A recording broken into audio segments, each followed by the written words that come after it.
decide to write the complete opposite, yeah, that will be the fact. So, it's up to you guys. Sanjeev. What would you say the way Virat played today? He looked some sort of under pressure, and was it the amount of pressure on him of expectation, or was he not fully fit? What is the reason you see Byan is not playing so well?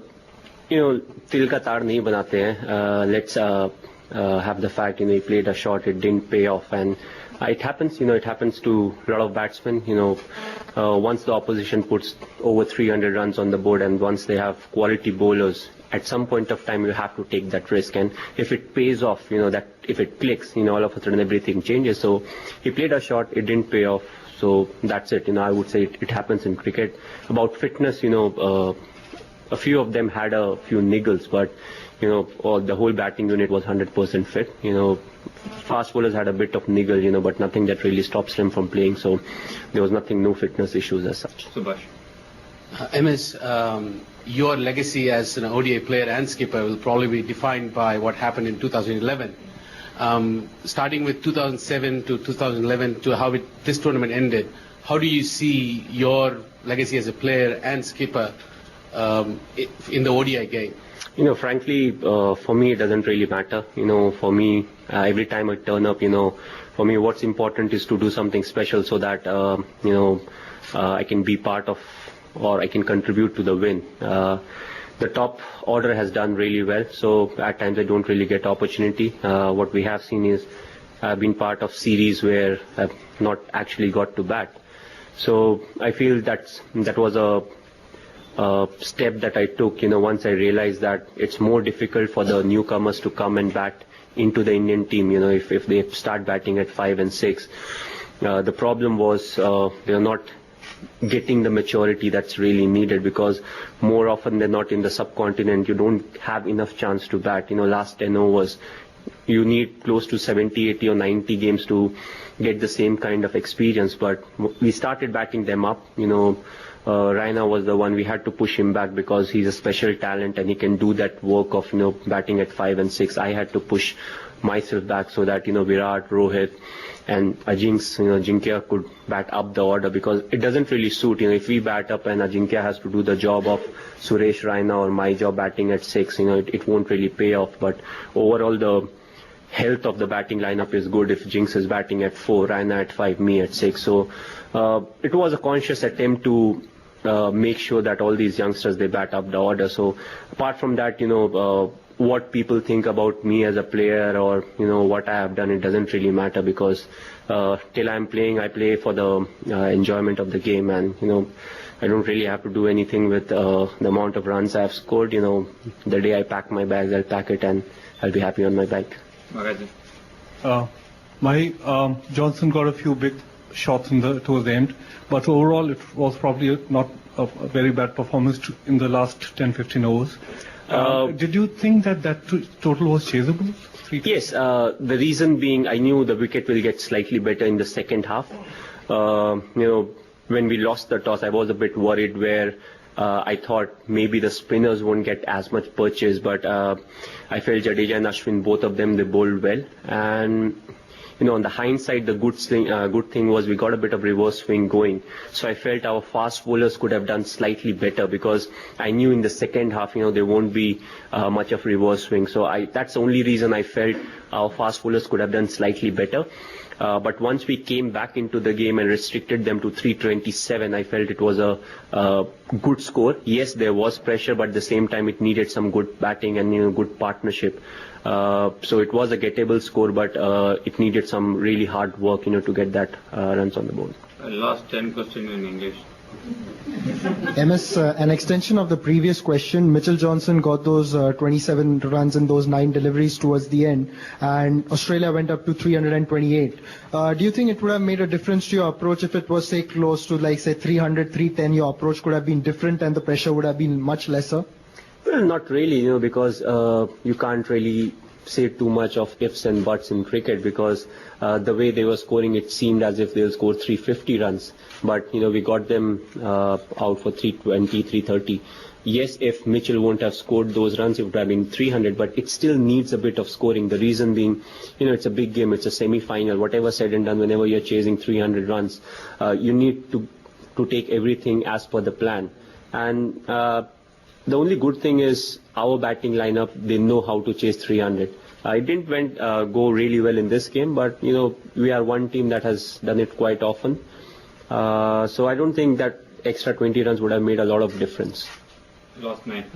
MS, you left it really late for the chase. I mean, when you started to attack, what was the thinking behind that? I mean, until the Watson over, you didn't really attack at all. It's a difficult one because, as I said, our lower order, they have not really been able to contribute. So if you start too early and if you lose a wicket, it's nothing really left in the game. You get out for 150 maybe.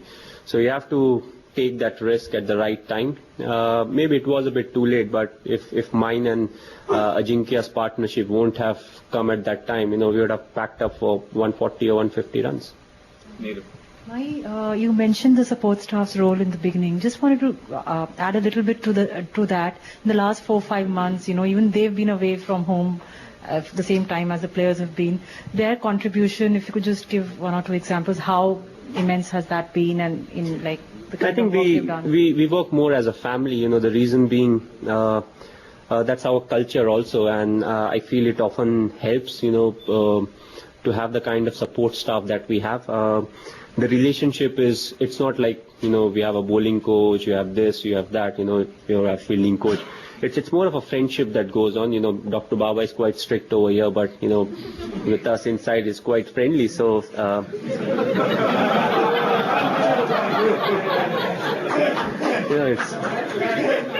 and I keep telling him, if the media is happy with you, then you are not a good media manager. But that's a kind of that's a very long tour. Over 4 months at one place. Another 20 days and you can apply for citizenship. So that's the amount we are talking. But it has been good. We learned a lot out of it. But at the same time, hopefully, what the fast bowlers have learned in this tour, they'll keep that in their mind, because we won't be playing outside the subcontinent, till next year maybe. So it's very important for them to, keep in mind what really they have learned. Hopefully they'll have some storage space. MS, just one question about New Zealand and Australia. You haven't played New Zealand, but you'll have seen the way they go about their work. What are your thoughts on their performances in the Cup? And in your mind, is there a clear favourite in the final? Well, when it comes to a clear favourite, the thing is, in the shorter format, it's all about that particular day, which team plays better cricket. The one of the biggest thing that the New Zealand team will have to deal with is the size of the field. In New Zealand, you can get away with quite a few mistimed shots.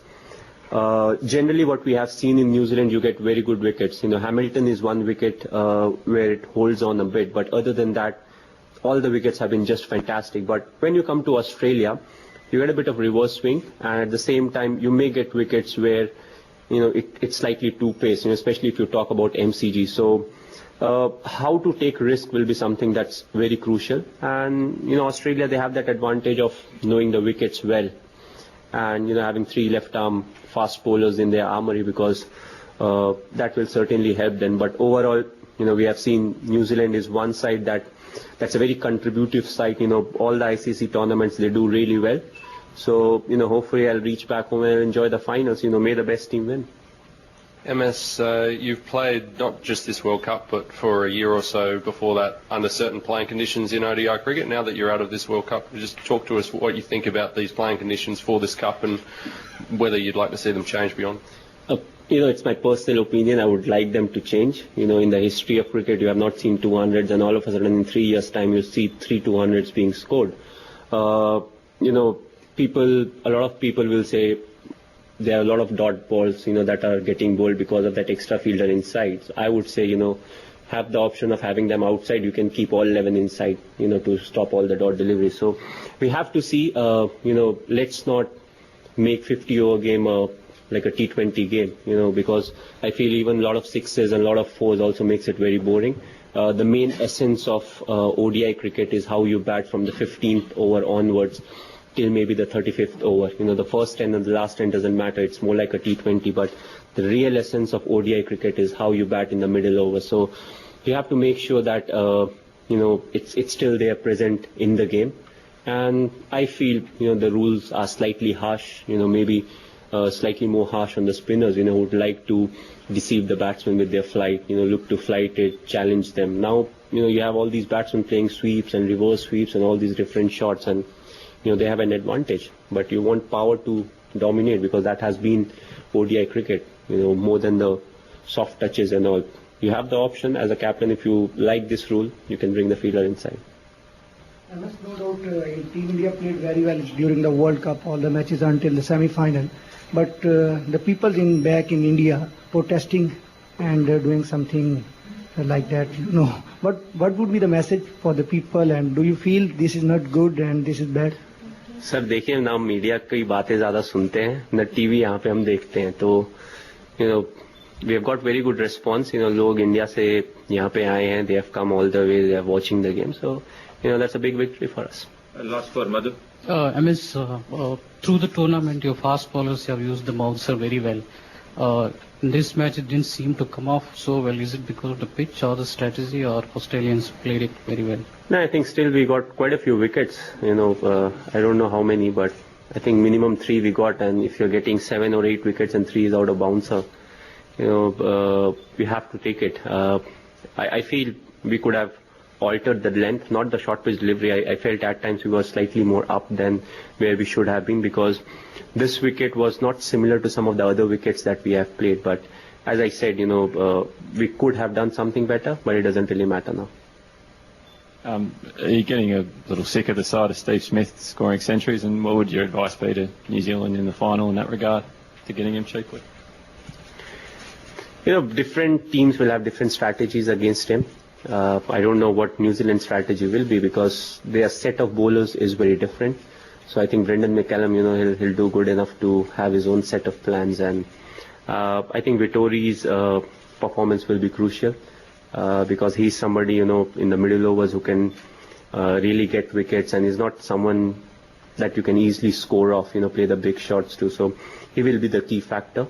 Other than that, it will depend on how their fast bowlers bowl, because New Zealand's strength is their fast bowling, and at the same time they've got explosive batsmen. So I feel it's quite a balanced game.